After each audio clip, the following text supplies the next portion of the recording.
Yo, thank you for clicking on the video. I'm Who's Mans. I just like football. I'm here to teach you the X's and O's of the game. I'm not here to teach you the glitches and the exploits and things like that. Not that there's anything wrong with that. If you guys are new, go ahead, hit the subscribe button and the bell so you never miss an upload. And let's get into it.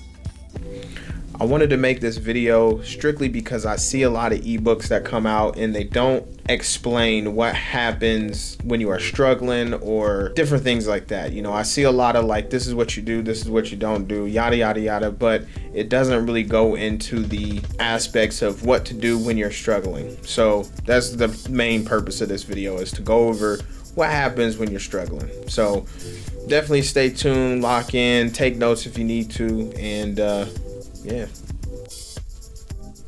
All right, first things first, I'm gonna get into condense the size of your play sheet. So I know I come out with a lot of different plays in this air raid, a lot of different concepts, I should say. I think sometimes people can get a little too ahead of themselves, or you know, sometimes I know with myself, I want to run all these different concepts and things like that, and sometimes I just need to condense my playbook and just run a few concepts from a few different formations until I feel like I have my rhythm back. I know in the NFL that's a big thing that happens with certain QBs that maybe are struggling. They'll just condense the playbook a little bit and let that QB get in the rhythm, and then once you're in that rhythm, you start adding plays back in. But for the most part, if you are struggling, just condense the playbook a little bit and, you know, run a couple formations and a couple concepts.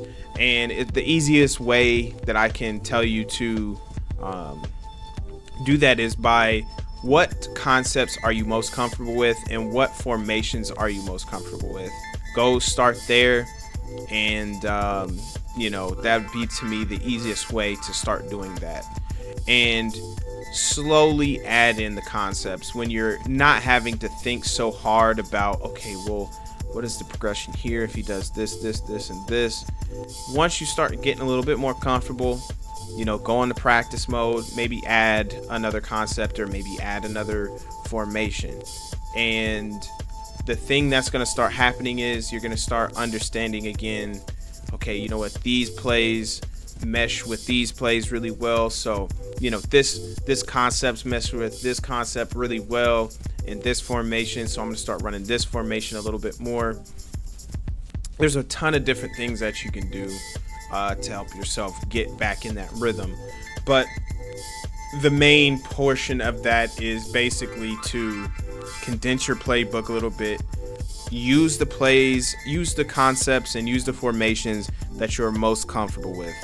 I know for myself it is mesh, and honestly it is 96, which is curl flat.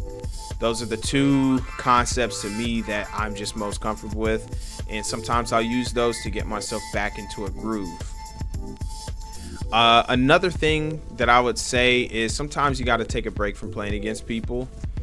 Sometimes just going into the practice mode. Now I understand practice is a little bit different than the actual game, but going into practice, the practice mode, and just getting your timing down and understanding how certain plays flow with each other.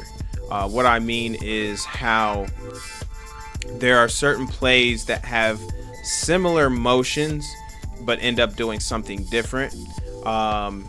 You know, it really does help how you could run that drive concept and then run the stick concept out of these formations that you just saw me run.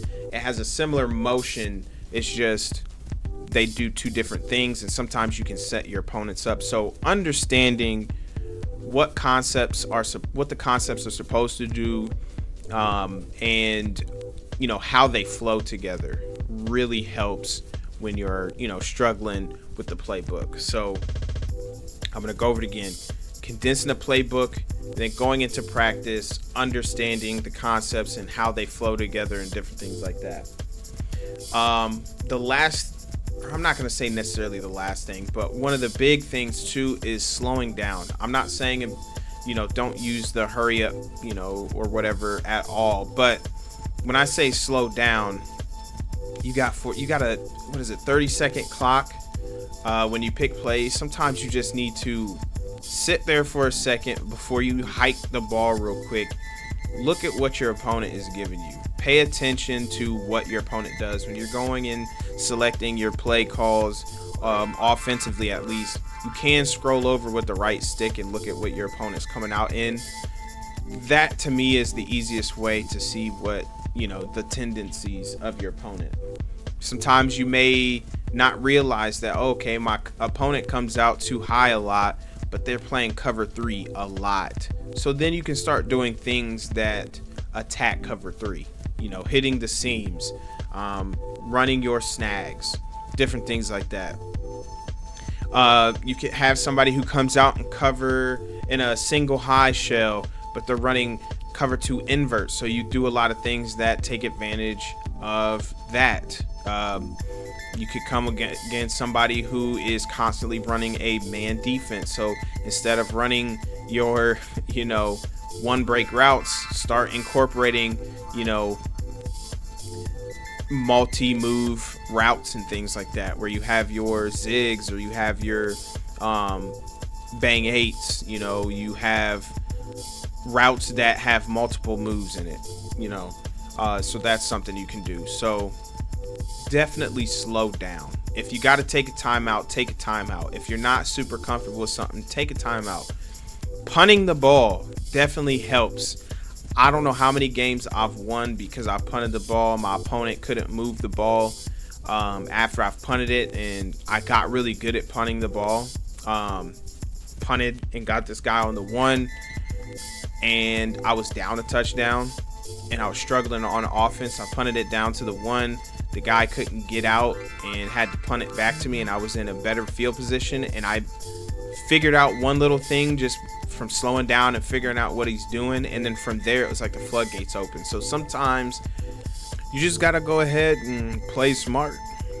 Take your points if you can. I really stress that first possession. And I believe I remember hearing Zando talk about this too, but first possession, take your points, whether it's 3 or you get your touchdown, take your points.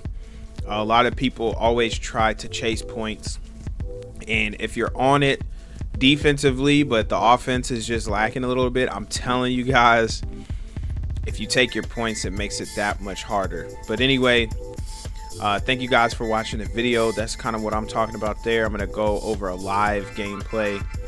But yeah, if you got any prayer requests, throw them in the comment section below, and remember, give it to God. I haven't said that in a minute, but yeah, see y'all.